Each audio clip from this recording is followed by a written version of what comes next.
Welcome back. Now, I must admit, I absolutely was not planning on doing another video this soon, but I found a problem. It's not actually a problem as in a fault with the map, it's working exactly how it's meant to. But we'll go for a quick spin and I will show you what my problem is. So, let's just jump in the car here.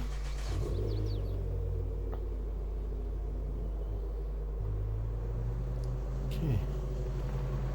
Don't normally drive the car on the map, so I normally take the push bike down to the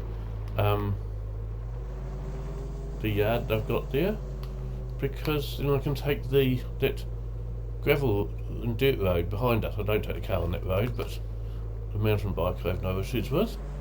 Anyway, go for a little drive so I can show you the...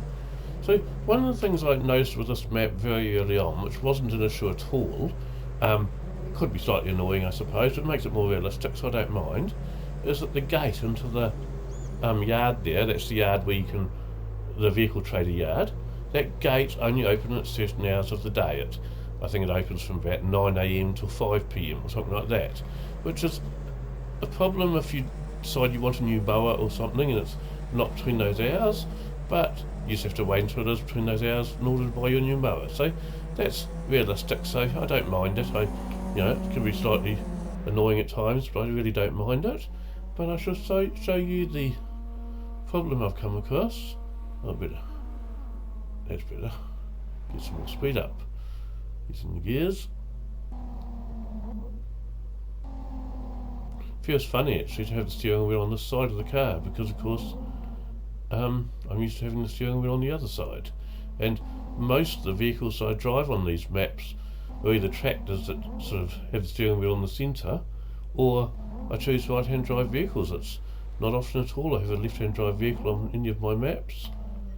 Okay, so coming up here on the left now, this here, or to be more exact, this area just here, this green thing here with the planet on the side, that, and you can see there it's, if I can get on the right angle, you can see it's about 3/4 full at the moment.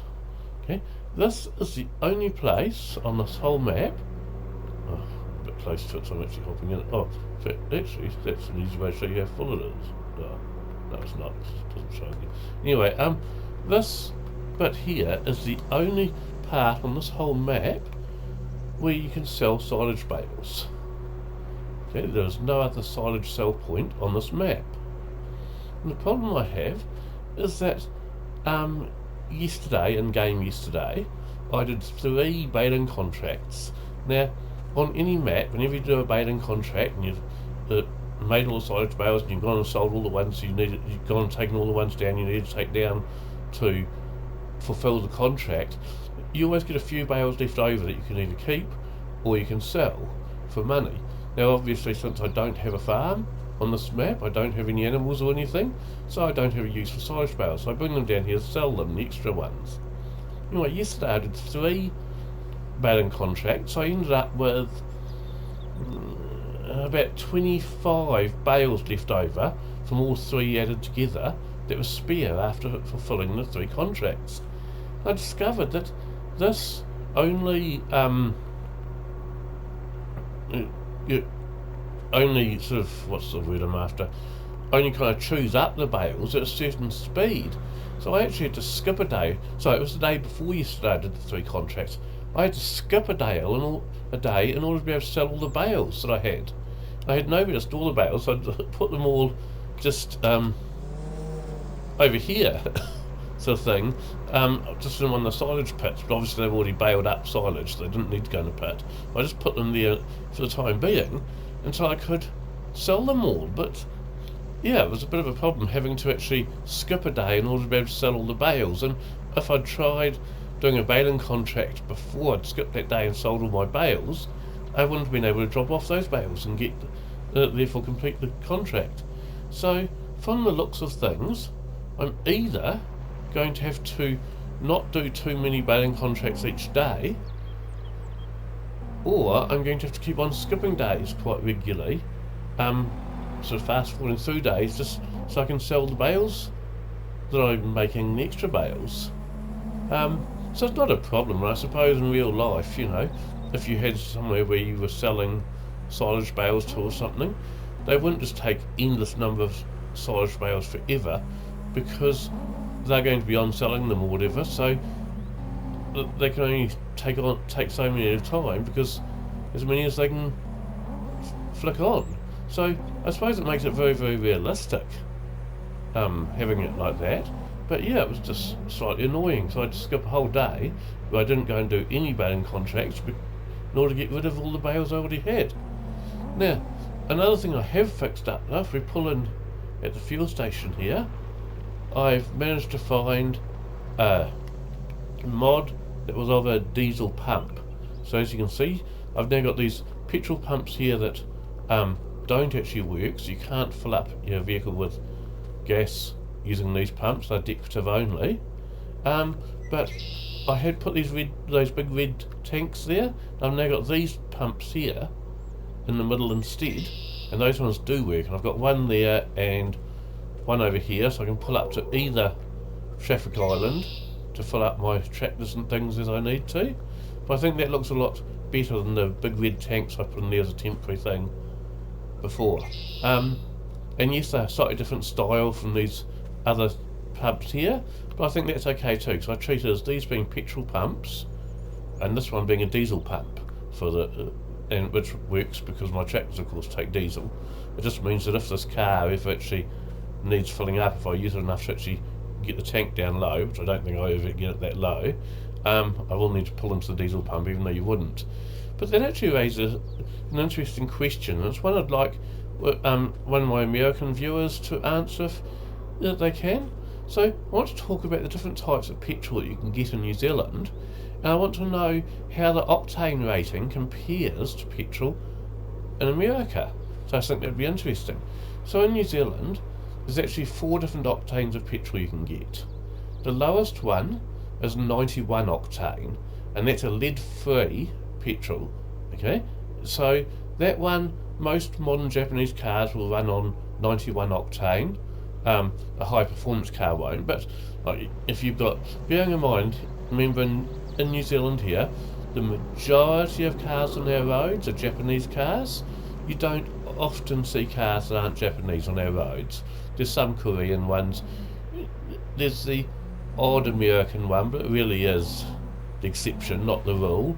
A few English ones, but by and large, I don't know why I was going this way, I don't need to go to the contracting shed. We'll find a place to turn around. By and large, all the cars on New Zealand roads are Japanese. Okay, and most modern Japanese family sedan type things, you know, your 4-door family sedans, your Toyota Corollas and the like, your Toyota RAV4s and everything like that, they all run on unleaded 91 octane.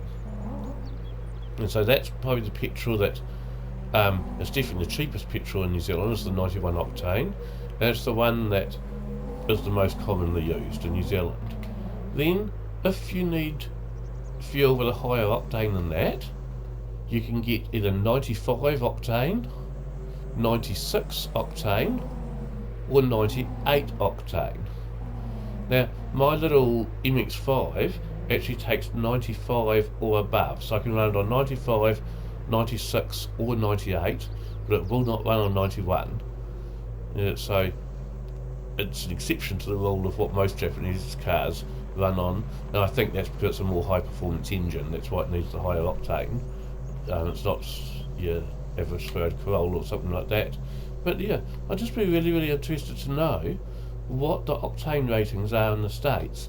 Now, occasionally in New Zealand, and we are talking very occasionally here, you'll get a car that needs a higher octane even than 98. Oh, what happened there? Oh. Sorry, there we go. So I've got a friend who needs a higher octane than 98. Well, look, my lawn's been mowing, so I might, as I talk to you, I'll just have to move the push bike out of the way first. So yes, I've got a friend who's got a V12 E-Type Jag, and even the 98 octane isn't a high enough octane rating for that car, because this is a very old car and things. Actually, I can't park the bike on that side of the drive because I climb off on the left, otherwise I'll end up in the next door neighbour's property, so it's parked here for a minute. Oh, come back. So what he does with his V12 Jag, and this is what anyone would do who needs higher octane rating than 98 in New Zealand, since 98 is the highest you could buy, is he goes down to the local airport and he buys avgas, and then he mixes the avgas in a 50-50 ratio with the 98 octane petrol to get a petrol of a high enough octane to run his car on. And yeah, it'd be interesting to know if what the highest octane and the normal octane ratings of petrol in America is, and also depending on what your highest octane rating is, if you've got a car that needs a higher octane than that, what do you do? Like, I'm sure that a lot of these drag cars, the ones that are running a quarter mile and things, would definitely need a higher octane, I'm sure. So do they run on avgas? I believe some of them do. So can you buy avgas without too much trouble in the States if you need to, or is it a bit of a hassle to get avgas? In New Zealand, it's not overly difficult to buy avgas at an airport if you need to. You do need to travel all the way out to an airport to get it, and airports, because they're noisy by nature of course, aren't anywhere near the centre of town, so it means you've got to go for a decent drive. But my understanding from the one person I do know who has to buy it for his V12 E-Type Jag is that you take like barrels out there or whatever and buy it by big container load and then keep it in your garage and just mix it yourself with the 98 octane petrol each time you need gas, in a similar way that if you had an old two-stroke motorbike you'd be mixing the normal petrol and the oil yourself in order to mix it for your two-stroke motorbike. I don't know whether America ever has had any two-stroke motorbikes where you had to mix petrol and oil together to run them or not. Certainly here in New Zealand you can even get chainsaws and things like that are two-stroke, so you need to mix petrol and oil together to get the right mixture for your motor. But yeah, so if one of my American subscribers wouldn't mind perhaps telling me about the different octanes of petrol available in the States, I just think that'd be quite interesting to know about. Okay, well, I'll just finish mowing my front lawn here, then I'll let you all go. So I'll do my back lawn off camera. I do quite enjoy having this little push mower here to do my lawns with. I mean, there's absolutely zero reason to be doing the lawns this way, because, I mean, apart from the fact they look nicer shorter rather than longer when you own a townhouse like this, but there's no practical reason for it, because this lawnmower here comes with different versions. The version I've got has got the catcher bag on the back. If you can see the catcher bag there. Oh, hang on, let me change views for a second. So it's got the catcher on the back there. So this version doesn't leave behind a grass afterwards to be swept up or anything. There's another version that doesn't have the catcher and does leave the grass. Although, to be perfectly honest, I mean, A, I don't need the grass for anything here anyway, and B, there wouldn't be enough grass to make it worthwhile. I wouldn't even be able to get a baler in here to bale it up or anything. So yeah, there'd be absolutely zero point to me having the lawn clippings dropped on the lawn instead of having this version of the mower.